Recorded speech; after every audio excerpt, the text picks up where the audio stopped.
Anyway, welcome. We are so excited to read for you guys tonight. This is the vssCollab Read Aloud. Thank you for being here so that we can read to you. I hope you'll enjoy the story time. So if you're not familiar with what a VSS is, it stands for Very Short Story. It's a Twitter-length story. Each day,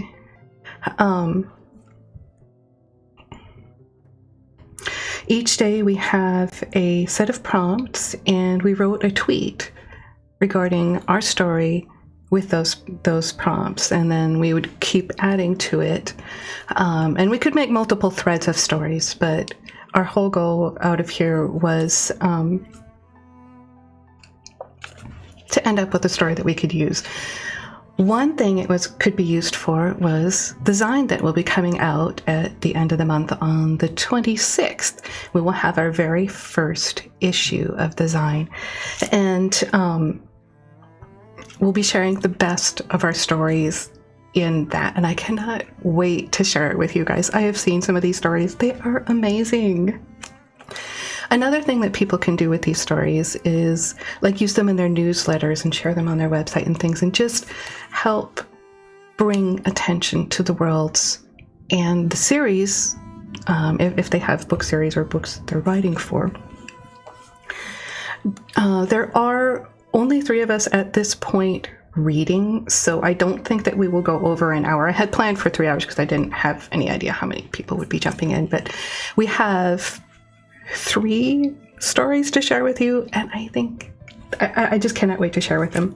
If we do go over an hour, we will take a break after a convenient pause between stories.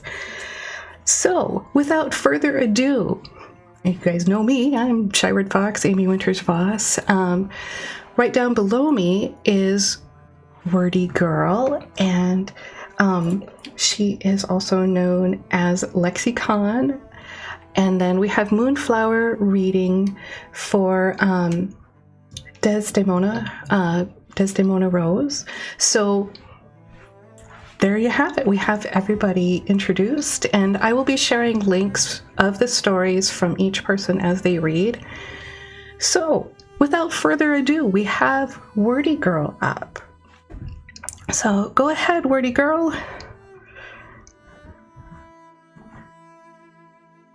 Hello, everybody. Can you hear me?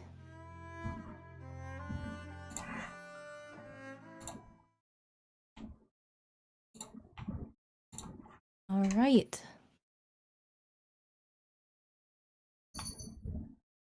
Okay, so as she said, I am Wordy Girl, and I am going to be reading from my story, Secret Agent Someone. This is the origin story of Secret Agent Someone, called Singed Remnants. I'm sorry for talking like this, but for some reason I hear an echo of myself. So I'm going to try to persist with ignoring that as long as you guys hear me okay.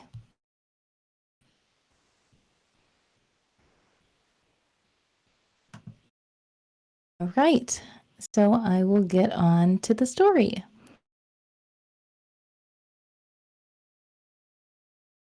Now, this is going to be a first-person account from his view. Thank you for your patience.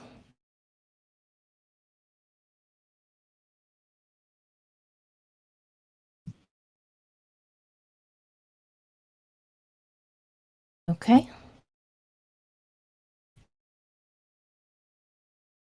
The story will begin now. The lads were allowed to stay awake and witness the birth of 2010. Trivial celebrations? Important. I stole away to the solace of my room. Midnight chimed, and I resolved to renew my mind. Never again would I foster such despicable weakness as attachment. I awakened with the sun and the absence of Lewis. Lewis? Who now? I set my half of our drawing ablaze, laughing and watching it burn until the caregivers rushed in, screaming like madwomen. No longer a fool, I accepted my fate of liminal infinities alone. I stayed in for days. Custodians suggested I join the lads out. Said solar rays cured depression. I wasn't depressed. I was becoming stronger than ever before. Soon, I'd be back to driving them crazy. Should have let me be and enjoyed their peace while they had it. Come, they said, poised in the tranquil garden, reciting lessons. No one wants an ignorant lad. Little did they know, I was the smartest kid in London.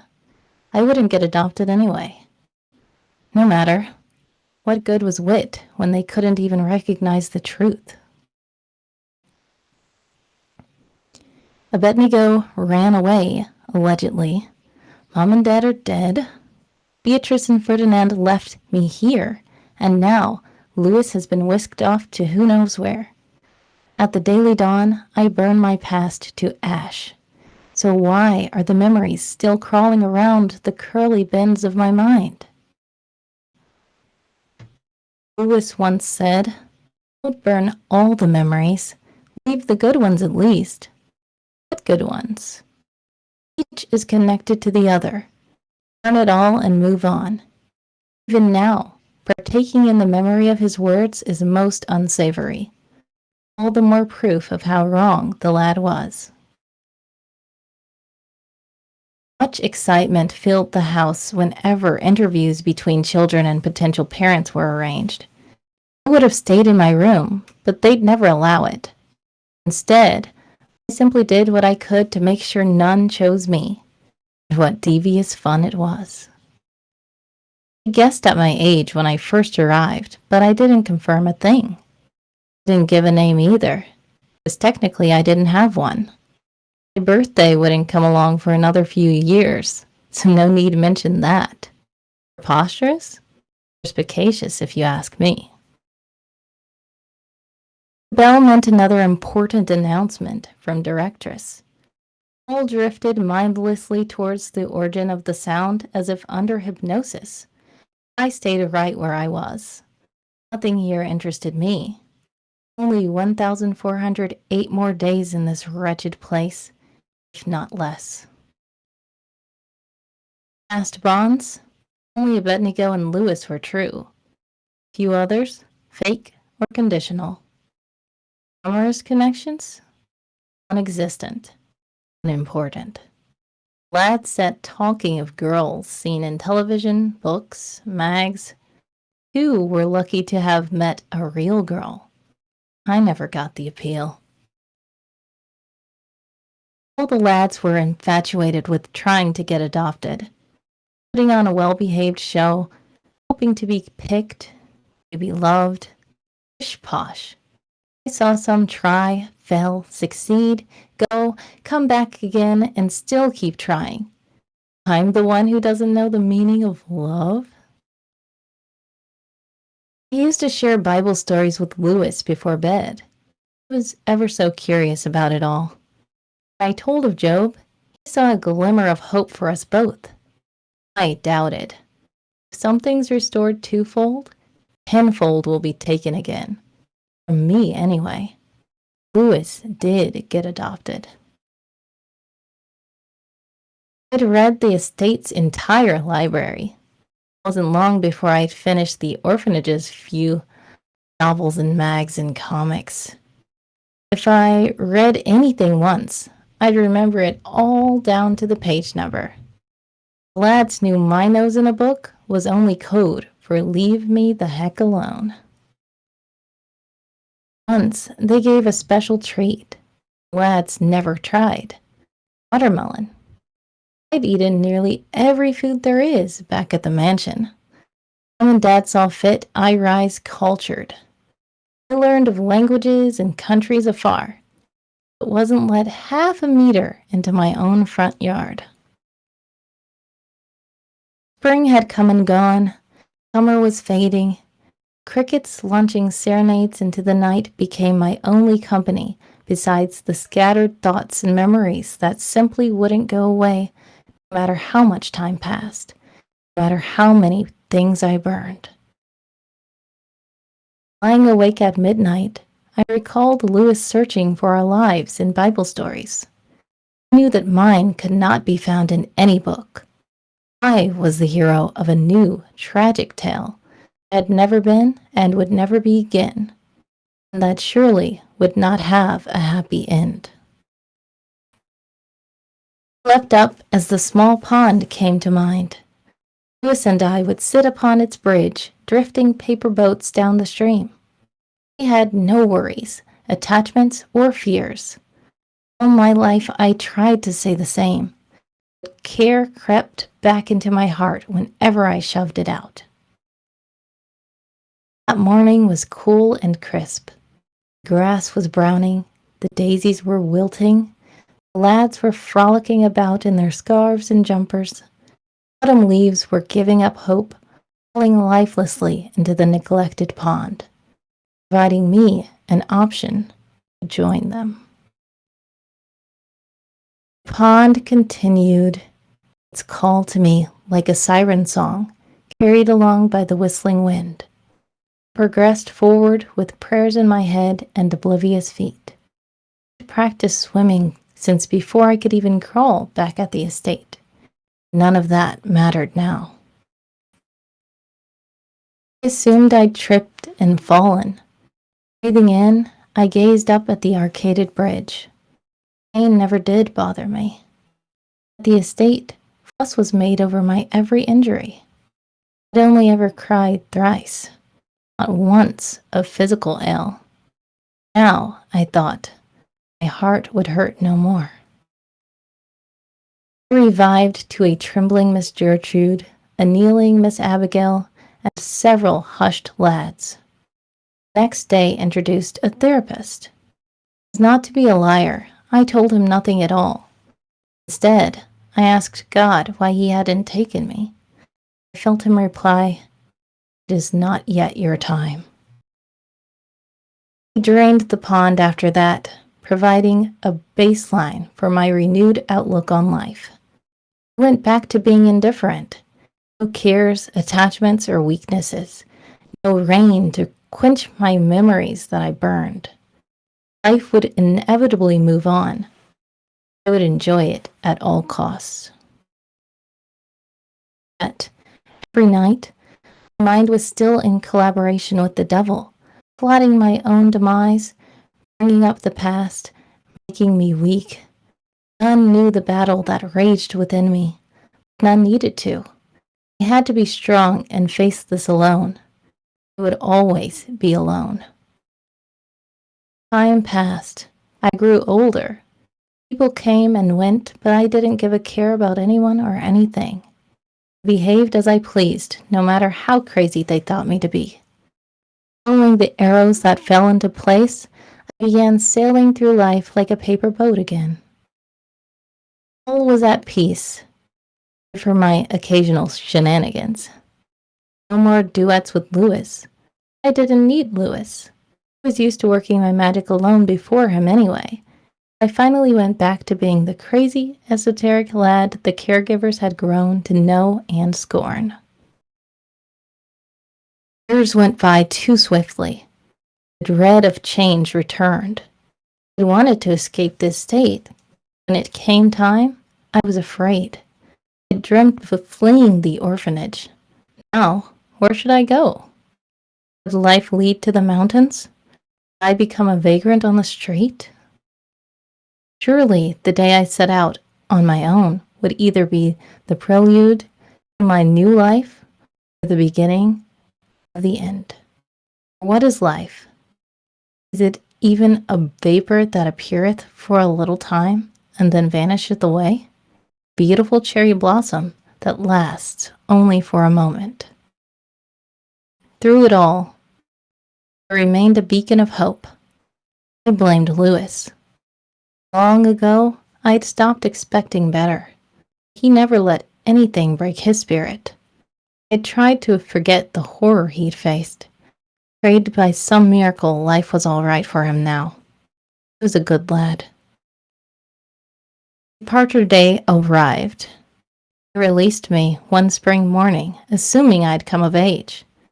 None ever learnt my real birthday, essentially told to head for the hills with a case of few rations, clothes, and pound. I was chilled to the marrow despite the sun's warmth.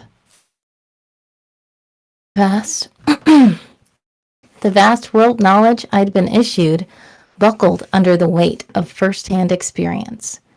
Countless people, voices, and goings-on about made it hard to breathe. In a dizzy haze, I shoved my case to an old man begging for pence and took off for Lambeth Bridge. Climbing the ledge, I found myself staring down into the Thames. I inhaled deeply, shut my eyes, and opened them to the sky. Scarce sunbeams challenged the overcast, filtering through like fleeting starlight. "What's next?" I shouted at the top of my voice.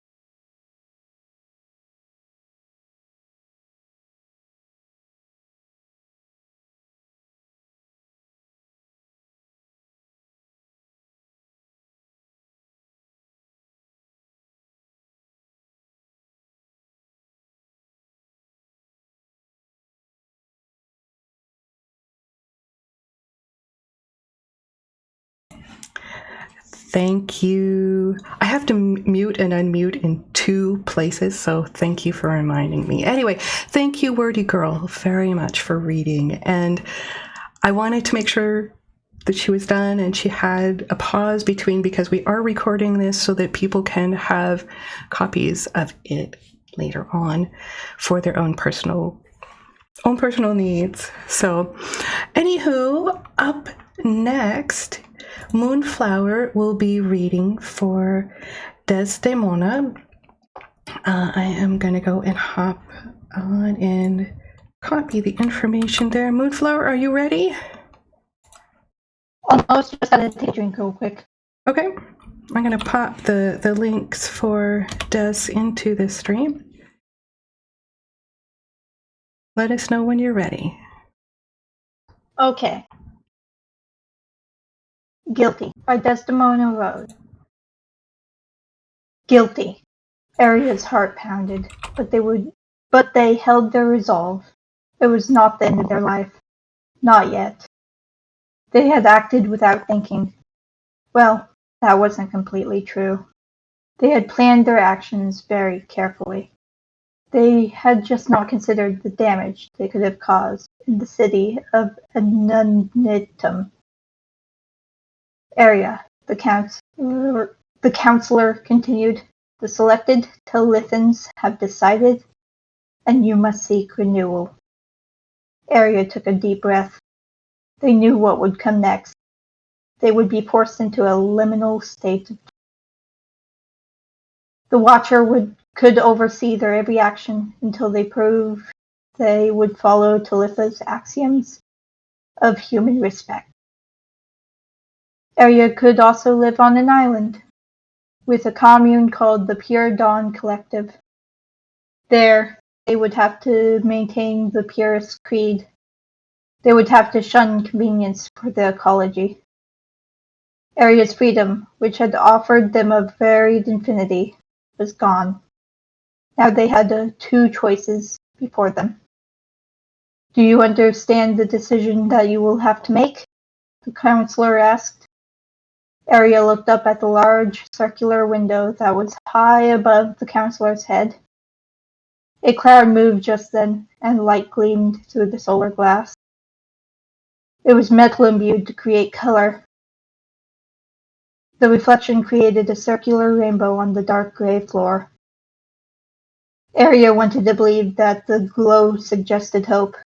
Deep down, they felt only grim acceptance. Arya returned their attention to the counselor. The prism between them did nothing to soften the counselor's stern eyes.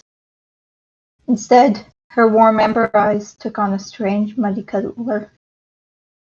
"Tell us your choice," the counselor's contralto voice demanded. Arya's knees threatened to collapse, but somehow they maintained their poise. They put their hands on the golden yellow wood desk in front of them, leaning on it for support. Before voicing their choice, Arya turned and looked at the purists. They stood to Arya's left, tranquil and stoic. The purists wore the same freely given linen clothes that most Talithans wore. However, they chose to set themselves apart by dyeing their clothing a uniform pale green instead of wearing them undyed. The purists stood out, but in an oddly comforting way. The audience on Arya's right was less comforting. The Talithans, observing the council call, glared back at them, some with eyebrows furrowed. Others simply stared, expressionless. The blank stares made Arya feel even more discomfort than those who were angry. The onlookers solidified their decision. "I choose to live with the Pure Dawn Collective," Arya announced. A tall purist with tight, dark curls and warm brown skin stepped forward. "We accept," they said.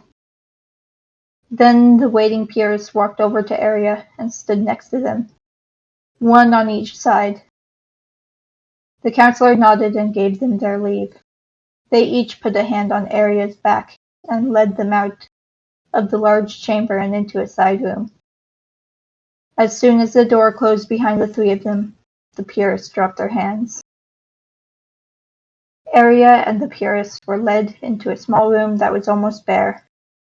It had only a minimal amount of furniture. It was the same golden yellow wood as the rest of the furniture in this corner of the fortress.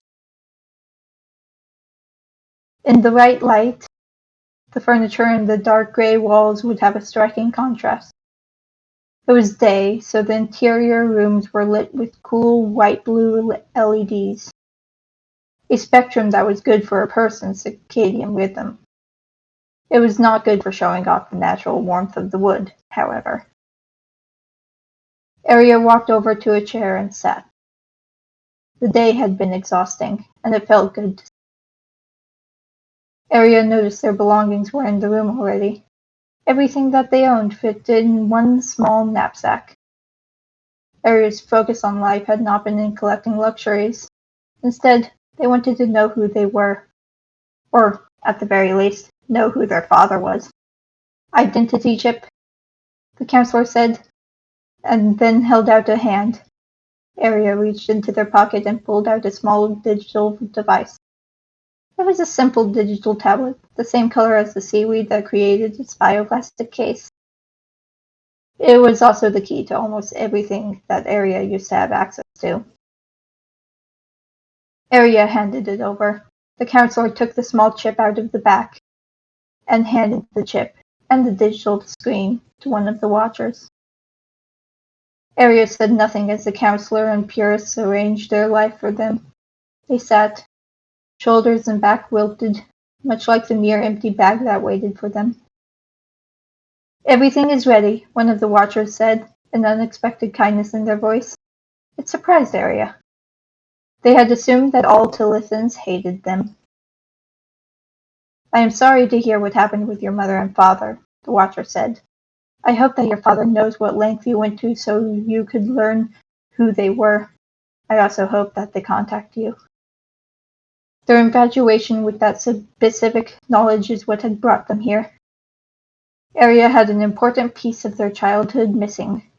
They had wanted to know why. Why had their father disappeared when they were only 5? But first, they had to find out who their father was. They had only known him as Daddy. Aria's mother never spoke his name after he disappeared.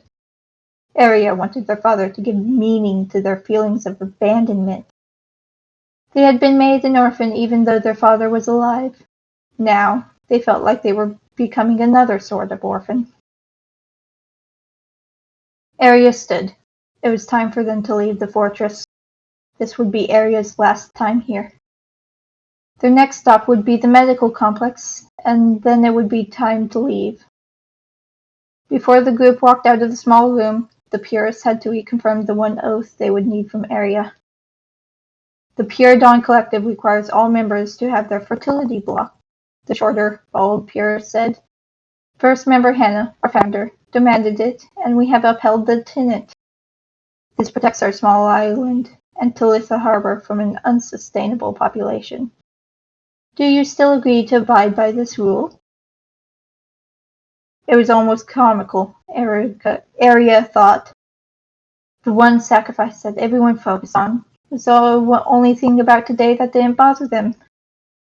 To live by their code, Aria could not have children. A hard promise for some, but a welcome one for them. That is perfectly fine with me, Aria said. The two Purists accompanied Aria out of the fortress, one on each side of them. The Watcher who had shown kindness followed. The four of them used a soul car to make the short trip from the fortress to the medical complex. As they left, a stream of onlookers jeered. Aria's heart leaped into panicked beats. Seeing the angry crowd at the call to council had not surprised them that much. The crowd outside did. It seemed so unlike Talitha. Did they really hate them that much? Aria had been careful not to cause any harm. My name is Daisy. She, they, the Purist with the curly hair said once they were seated.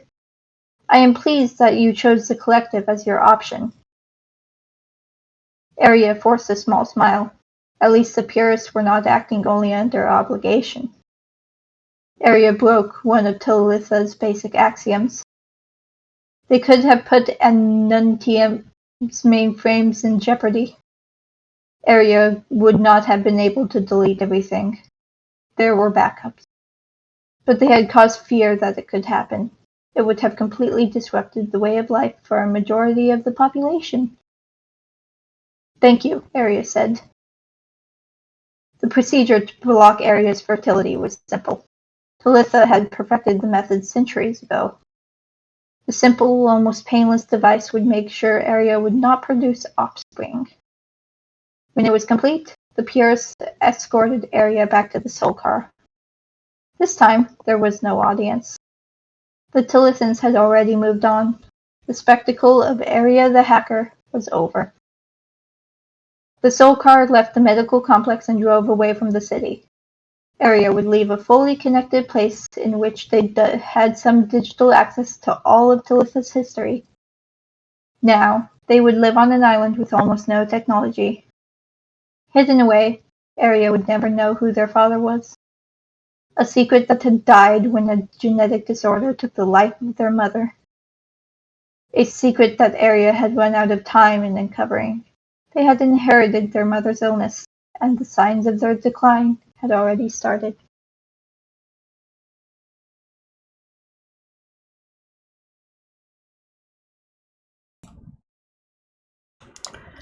The ending to that one gave me the shivers. Oh my goodness. Thank you very much for reading Moonflower. That was another excellent story. And a great reading, wasn't it? So thank you guys for reading that and sharing it. I got to help edit that one, and I was like, these are all so good. Hopefully, now that mine is up, I can follow that with and do as well. So, alrighty, I'm gonna pop my story up here, and I will share my links so I don't get distracted by forgetting to do that. So, this is me, Amy Winters-Voss. Well, I didn't want to lead. I wanted everybody else to read first because this is me sharing for other people. So, anywho, the story I am reading today is called Pulling Strings. Just a couple notes for you guys before I get going. If you don't know what Yakuza is, it is the Japanese mob. And the word aniki means big brother. It's usually like either family or like adopted family, usually like in the Yakuza, okay?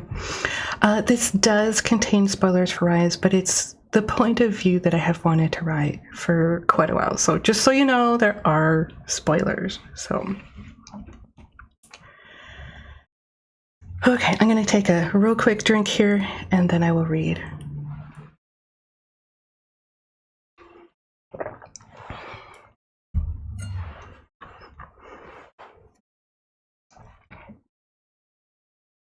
We were about to wrap up a stock racket with a company, but something didn't feel right. My command to stand down had cost my little brother Tatsuya some respect, though it saved him from arrest. Yakuza don't apologize to those lower in the clan. Instead, I resolved to introduce him to the pretty girl who stole glances at him all night at the clan's restaurant. This was my chance for renewal and peace with my little brother. What Tatsuya didn't know was that I straddled a liminal space between the worlds of crime and law, an infinity apart. I was an undercover officer for the PSIA, posing as a Hiragi clan Yakuza member. Some days, I wasn't sure which side was the real me. Kicking myself for the deception did me no good, but I could investigate the girl to make sure she wouldn't jeopardize my plan. Her name was Chisa. Despite qualms of her being a hostess, I made the intro. The two took to each other instantly, even smooching goodbye on the first date.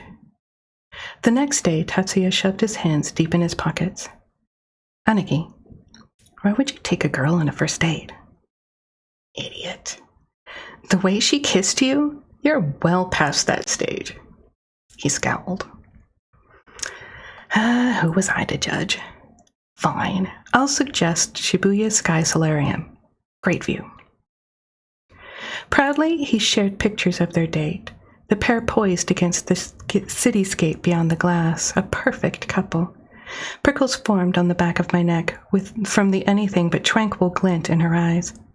Was my little brother a target, or simply her boy toy? The ghosts of my lies and the need to keep everything in check for the upcoming PSIA job plagued me into the dawn hours.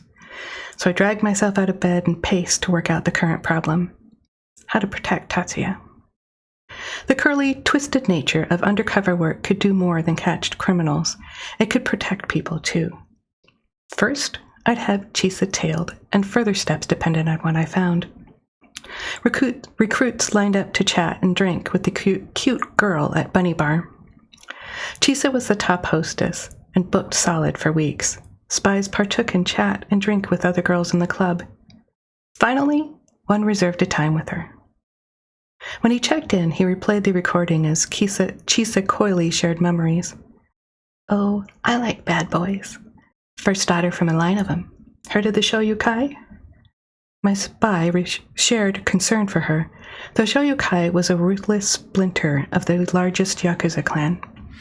He played her response. I've seen it all. Dad was good to me, but a little too protective. I'm finally out on my own, and now I have you to keep me company. Truth or not, rival clan ties and a protective father could spell trouble for Tatsuya. Would my superiors agree to arrange bringing him on board for the undercover job? Being Yakuza was the young man's last choice, and the only reason I took him under my wing. I shook my head, clearing it to make a call to my PSIA superiors for the big job ahead. They said I'd have to clean house before proceeding. Chisa couldn't get him further tangled in the underground. How could I make her leave? Hypnosis and coercion were out, but a background check of her origins gave me a possibility.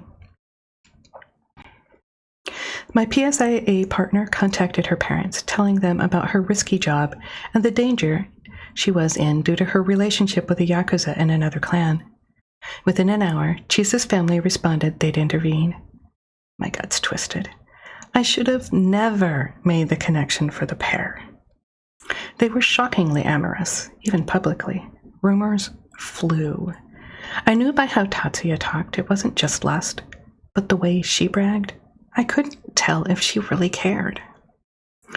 The day Tatsuya relayed Chisa's father had miraculously found her and brought the prodigal daughter home, guilt rode me like a desperate druggie. My little brother's infatuation with the girl was intense, and I was the true meaning of a hypocritical bastard. To her credit, Chisa called him daily. The glimmer of hope in his eyes when he heard her voice will haunt me for a long time. But next week, I needed him for another purpose.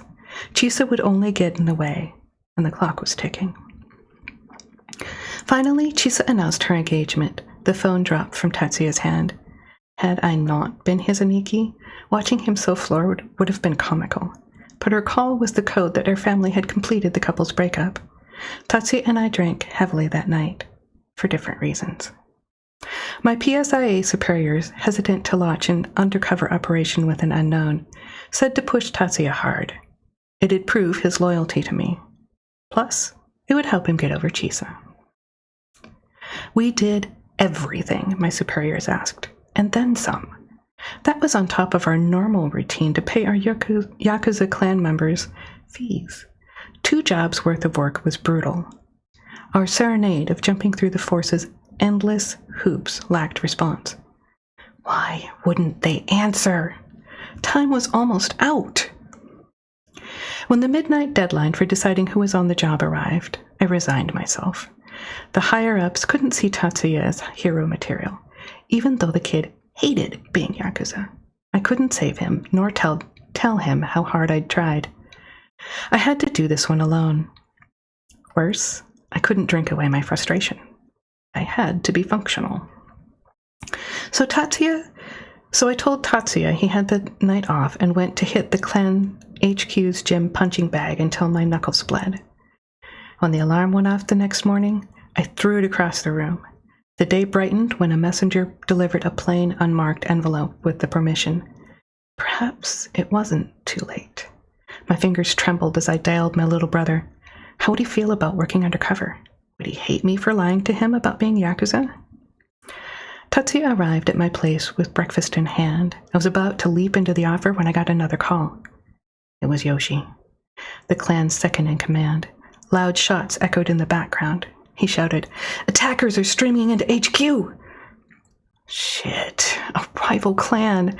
I was so close to making an inroad with the Hiragi clan's boss for the PSIA, but my chance was gone. The boss would just go farther underground. Our pledge obligated Tatsuya and me to protect the clan boss. My stomach nodded. No avoiding the fight. We rushed over, straight into heavy gunfire, only to hear our boss was dead. All the blood on the floors and walls made it hard for me to keep my breakfast down. Using a table for cover, we popped off shot after shot. Today was a kick in the gut. I'd missed my opportunity to give Tatsuya a better chance, and we probably wouldn't make it out of this alive. During a break in the gunfire, my little brother did his damnedest to stop the wounded's bleeding. Shouting and the trumping of boots announced the police special assault team. The rest of our clan went out in a blaze of glory, unable to live with the shame of letting their boss die. By the time the police made it to us, 20-odd bodies lay scattered, and I'd taken a bullet in the shoulder. They arrested Tatsuya and me. Watching the squad car take my little brother ripped out my heart. I wouldn't serve a single day. But his years in prison wouldn't be a walk among the daisies. They'd be hell. Once I proved I was undercover and received medical attention, a single option remained for the botched job. Fight to minimize Tatsuya's sentence. For the first time in years, I drank alone. Bile burned my throat. Waiting was the worst. And I wanted to throttle my superiors for dragging their feet. Withdrawal from others except my partner became my baseline policy. They released Tatsuya 3 years later. I couldn't be his volunteer parole officer. Excuse me. I couldn't be his volunteer parole officer and keep my undercover job, so I recommended my partner as Tatsuya's VPO to give him another chance. My little brother deserved that much. Thankfully, my partner accepted. I'd done everything I could. It cost me the promotion I'd worked toward for years. A small price to pay for the inner peace of knowing I'd done the right thing. The warmth inside made up for the crappy autumn weather. Raising my umbrella, I headed for my next assignment. It was in the same town Tatsuya was heading for. The pouring rain wouldn't wash away the past, but I'd try again to be there for my little brother. The end.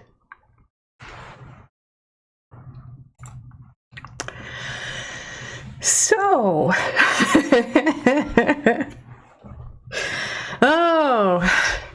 I ran out of breath a couple times there. I apologize.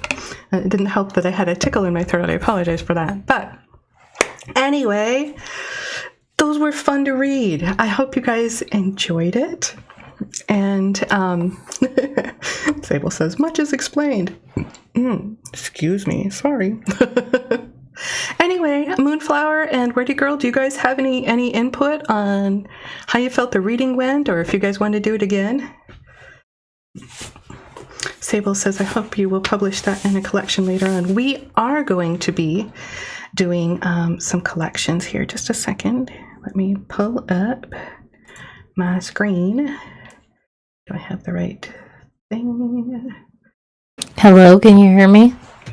They should be able to hear you. I haven't muted the Discord, so go ahead and chat while I try to pull up the vssCollab stuff.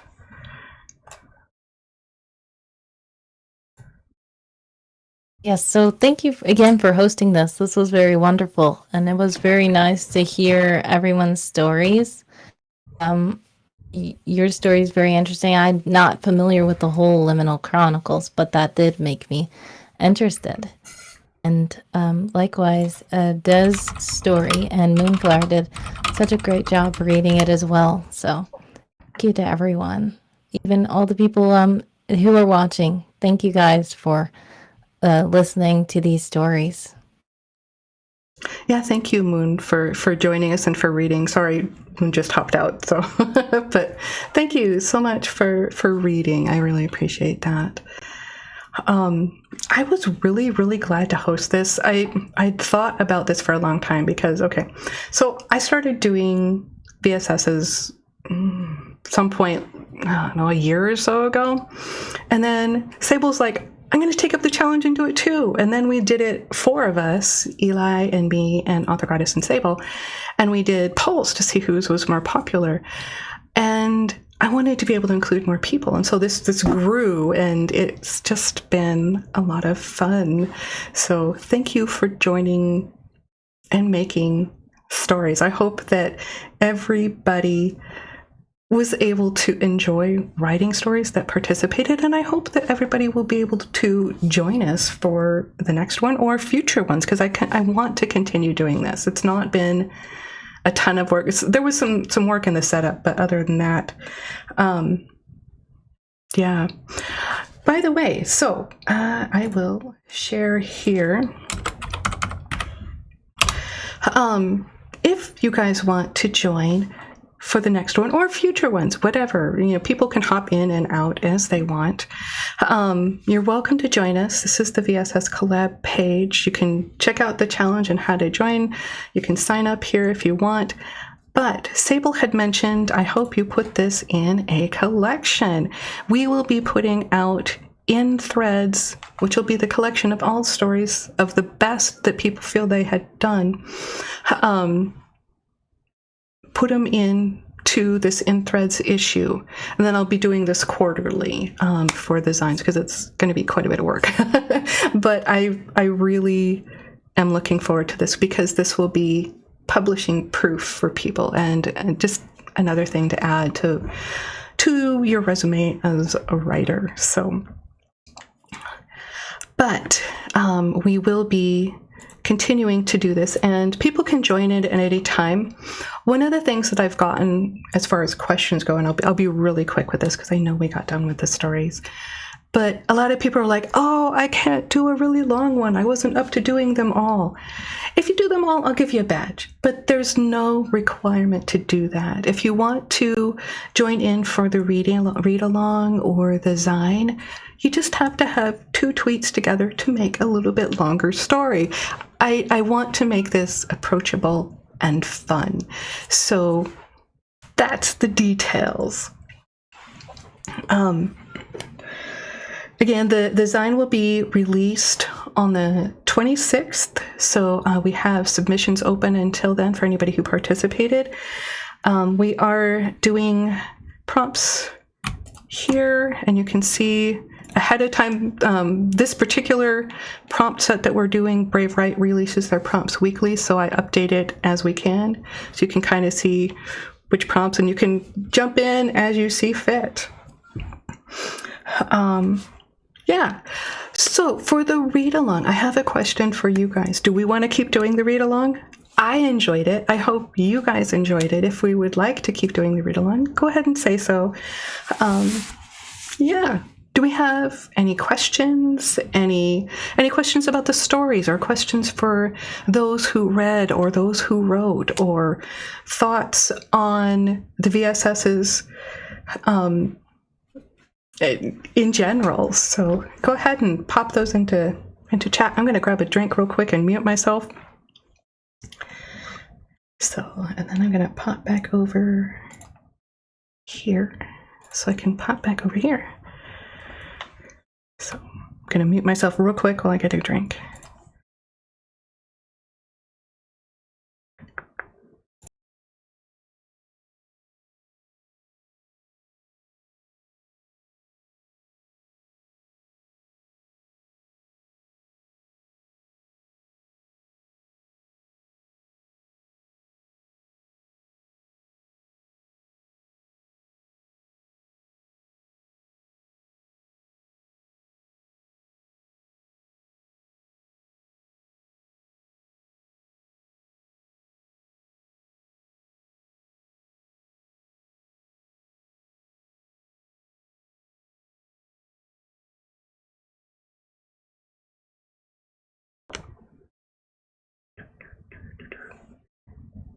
All right, I am unmuted. Okay, I did have a request from Wordy Girl to be able to play the YouTube playlist. If somebody would like to hear the actual voice of somebody, someone, sorry, the agent, read by the actual reader. So I will share the link for that. So that is Secret Agent, someone's voice for the books. So for Wordy Girl's books.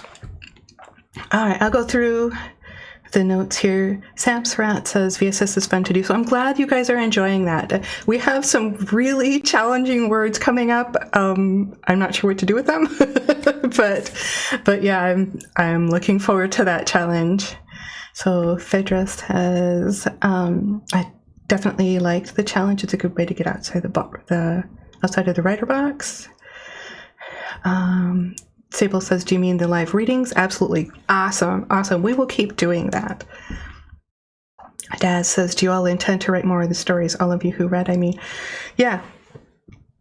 I think pretty much everybody is continuing through the next one. I know one of our writers popped out because they have something going on, but I invite people to hop in and out of the challenge as they see fit. I know one of our writers was only able to do two tweets because that was the minimum, and they did it at the end just to be cheeky. So it's just, I hope that it's meant to be fun and easy and not difficult. So Phaedra says, though the one that Moon read for me is part of my current work in progress, but a side story that won't be in the work in progress. So Wordy Girl says her reader is John McNally and he's awesome. So Moon says, I already had way too much trouble with today. I'm sorry. There have been some real challenges, and we do have some challenges coming up. So, but that's okay. You don't have to stick with one story thread. This is why I offered for people to have multiple story threads. And if you just have a throwaway story thread, that's fine. I just want people to have at least 2 threaded together on Twitter so that we have a longer story. That was part of the challenge. So, well, if we don't have any other questions, I think I'm going to figure out who we should go raid. Do we have any suggestions for who we should raid? So I do want to thank everybody for showing up here and showing support for those who wrote and who could read. And thank you so much. I really appreciate it. Sable says, 2 I could do. Totally. Okay, count me in next month. Awesome. Okay, go ahead and sign up so I know to update the page. I don't know if for future months beyond February, if I'll be updating the participants page so people can hop in and out and I don't have to worry as much about it. But whatever, sign up when you want to participate. Yeah. And then make sure to be on my Discord. I think I have a Discord command. Make sure to hop into my Discord. Oh, I don't have Discord here. It's on the link to the VSS challenge. So if you go to the VSS challenge page, my Discord link is on there. Make sure that you're there. Pick up the vssCollab role in the there's a role link role channel. There we go. Wow, my brain is shutting off already. It's called roles and commands. That's where you can go pick it up, or I can give it to you, and then you have access to the channels that we'll be participating in, and I'll give announcements there. So Des says it's Kahuna Happy Hour. Sounds like an awesome party to hop into. Are we ready to go raid Kahuna? So I think that's what we will do today. Thank you again for joining us here. Thank you for showing support for those who wrote and read. That is just, thank you. I am so grateful to you guys showing the support for those who participated.